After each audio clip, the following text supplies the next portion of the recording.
जय हिंद बंधुरा আমি তোমাদের মিহিরদা। আজকের এই ভিডিওটা কলকাতা পুলিশ ডিপার্টমেন্টের একটা পুরো চিত্র আমি তোমাদের সামনে তুলে ধরব। এই কলকাতা পুলিশ ডিপার্টমেন্ট সম্বন্ধে সুব্রত আমাকে কমেন্ট করেছিল, থ্যাংক ইউ সুব্রত। তো সুব্রত এবং সুব্রতর মতো আরো অনেকেই যারা কলকাতা পুলিশ ডিপার্টমেন্ট সম্বন্ধে সম্পূর্ণ তথ্য জানতে চাও, আশা করি তোমাদের এই ভিডিওটাতে পুরো কলকাতা পুলিশ ডিপার্টমেন্ট সম্বন্ধে আমার যেটুকুনি যা নলেজ আমি তোমাদের কাছে তুলে ধরতে পারবো। এবং কলকাতা পুলিশ ডিপার্টমেন্টে যারা নতুন চাকরি করছো, যাদের পক্ষে এখনো পর্যন্ত ডিপার্টমেন্টের পুরোটা জেনে ওঠা সম্ভব হয়নি, এবং যারা আগামী দিনে কলকাতা পুলিশ নিয়ে স্বপ্ন দেখছো, কলকাতা পুলিশে চাকরি করবে বলে স্বপ্ন দেখছো, তাদের জন্য আজকের এই ভিডিওটা খুব ইম্পর্টেন্ট হতে চলেছে। বেশি কথা না বাড়িয়ে চলো মেন টপিকে চলে আসি। কলকাতা পুলিশ ডিপার্টমেন্ট খুব গুরুত্বপূর্ণ একটা police department. Parallelly West Bengal police এবং কলকাতা পুলিশ দুটো পুলিশ ফোর্সই আমাদের পশ্চিমবঙ্গে একসাথে কাজ করে, কিন্তু ওয়েস্ট বেঙ্গল পুলিশের থেকে কলকাতা পুলিশকে একটু বেশি প্রাধান্য দেওয়া হয়। প্রথমত কলকাতা পুলিশকে স্কটল্যান্ডের পুলিশ ফোর্সের সাথে তুলনা করা হয়, এবং কলকাতা পুলিশ একটি মেট্রোপলিটন সিটিকে কেন্দ্র করে, মানে কলকাতা হচ্ছে মেট্রোপলিটন সিটিকে কেন্দ্র করে কলকাতা পুলিশ ডিপার্টমেন্ট। তাই কলকাতা পুলিশের গ্ল্যামার ওয়েস্ট বেঙ্গল পুলিশের থেকে একটু বেশি বলে ধরে নেওয়া হয়। আমি যদিও কলকাতা পুলিশে চাকরি করি না, আমি ওয়েস্ট বেঙ্গল পুলিশে চাকরি করি, কিন্তু ওয়েস্ট বেঙ্গল পুলিশ ডিপার্টমেন্ট সম্বন্ধে আমার তো একটা ভালোবাসা রয়েছে, এবং তার সাথে সাথে কলকাতা পুলিশের প্রতিও আমার একটা আলাদা প্রাউড ফিলিংস রয়েছে।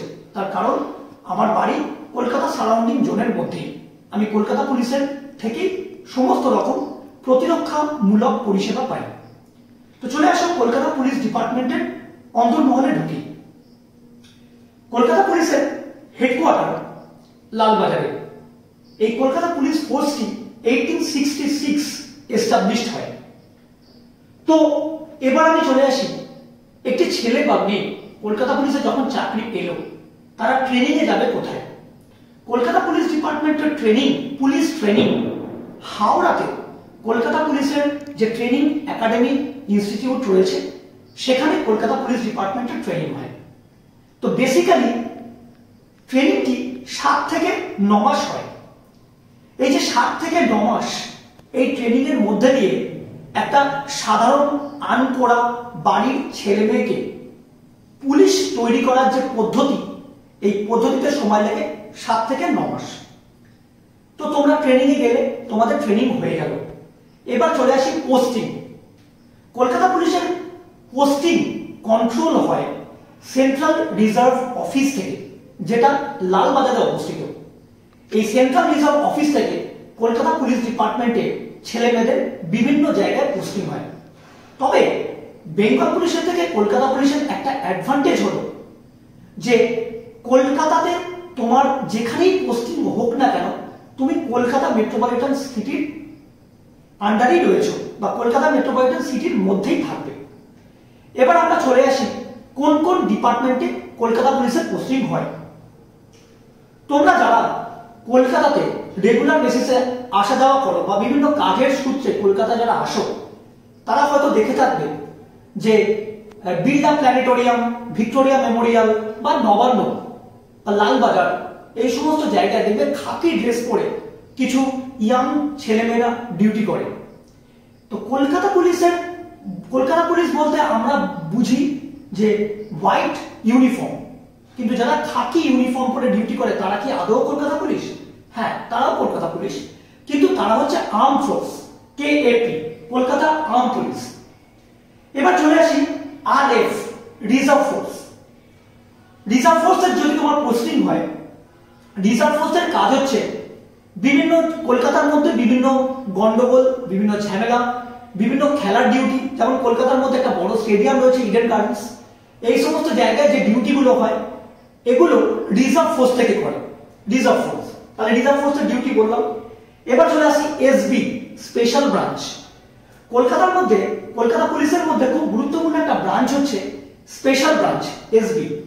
এই স্পেশাল ব্রাঞ্চের কাজ হচ্ছে এরা সাধারণত মেটাল ডিটেক্টর নিয়ে, মানে চেকিং রিলেটেড, ভিভিআইপি গাড়ি চেকিং বা কোনো জায়গায় বম, কোনো আতঙ্কবাদী, কোনো ঝামেলা, কোনো গন্ডগোল, এই সমস্ত জায়গায় যে সমস্ত চেকিং, এই সমস্ত চেকিং ডিউটিগুলো স্পেশাল ব্রাঞ্চের সদস্যরা করে থাকে।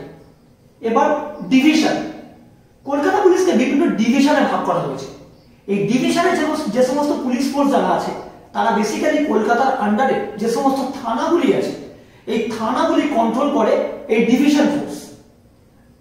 কলকাতা পুলিশের সব থেকে বড় ইউনিট হচ্ছে ট্রাফিক ইউনিট।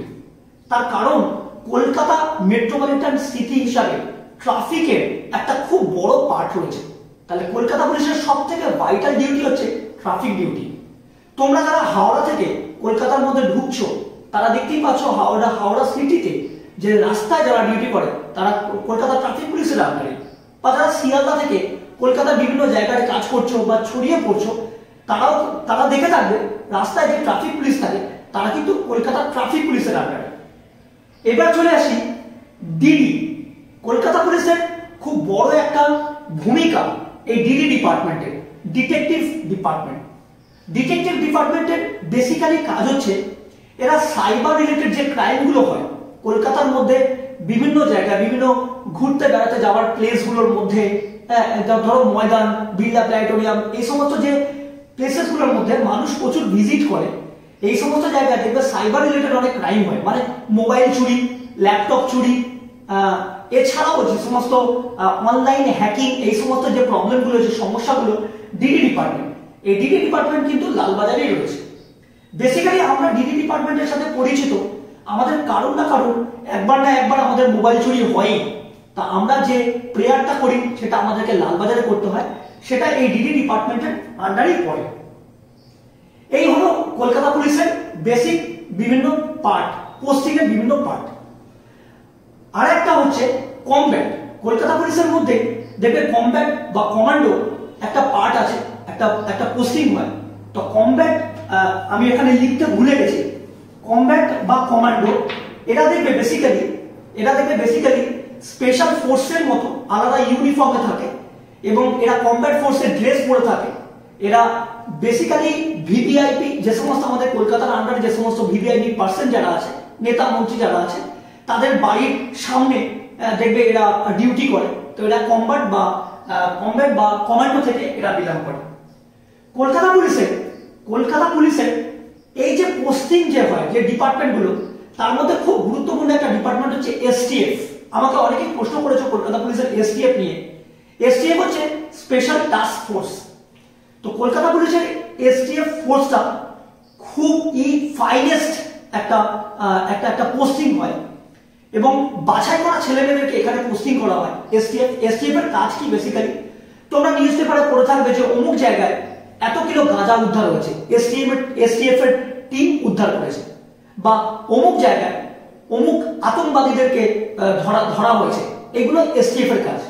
তো এসটিএফ বেসিক্যালি সিভিল ড্রেসে তারা তাদের ডিউটি করে থাকে এবং একমাত্র কলকাতা পুলিশের আন্ডারে যত ডিপার্টমেন্ট আছে এই এসটিএফ ডিপার্টমেন্টই আলাদা করে রিস্ক অ্যালাউন্স পায়, মানে স্যালারি ছাড়াও রিস্ক অ্যালাউন্স পায়। স্যালারি কথা যখন উঠলো তখন বলে দিই যে কলকাতা পুলিশে এই মুহূর্তে যারা রিক্রুট হবে তারা 27 থেকে 28,000 টাকা তোমরা স্যালারি পাবে।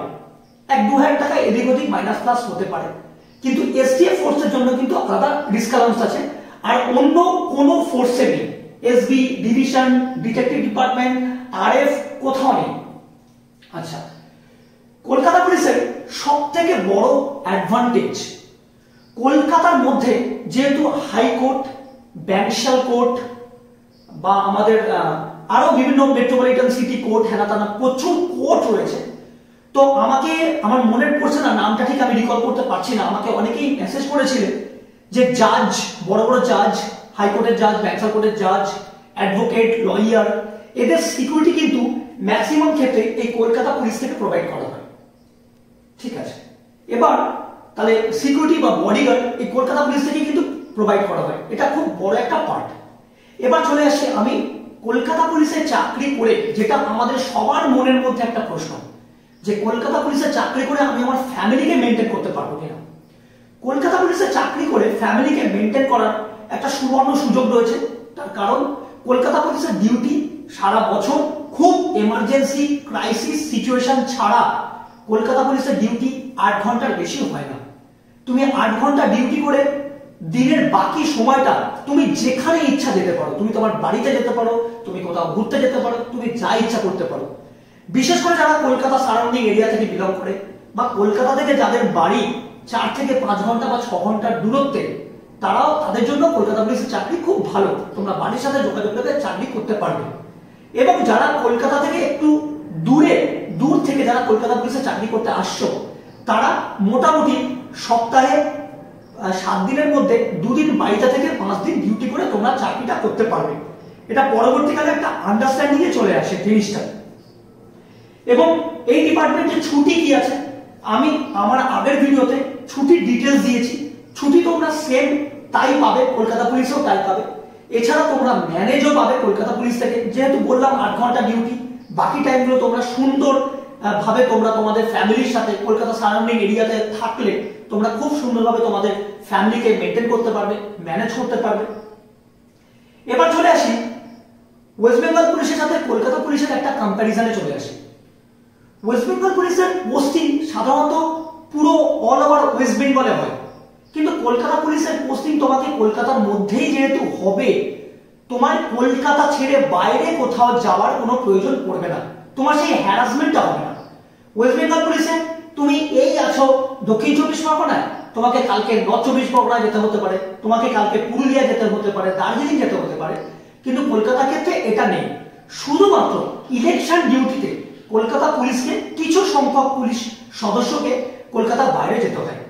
কলকাতা পুলিশে যেহেতু অ্যাভেলেবল ফোর্স আছে এবং কলকাতা মেট্রোপলিটন সিটি হিসাবে কলকাতার জোনটা যেহেতু ছোট, তাই কলকাতা পুলিশের ডিউটির চাপ তুলনামূলক ওয়েস্ট বেঙ্গল পুলিশের থেকে কম। তাহলে এই সম্পূর্ণ ডিটেলস আমি তোমাদেরকে কলকাতা পুলিশ সম্বন্ধে দিলাম। আশা করি তোমাদের মনে কলকাতা পুলিশ সম্বন্ধে যা প্রশ্ন ছিল কিছুটা হলেও এই ভিডিওর মধ্যে দিয়ে আমি সলভ করতে পারবো।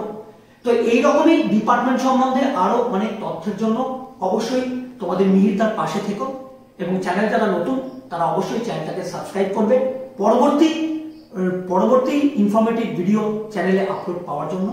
নমস্কার, জয় হিন্দ, বন্দে মাতরম।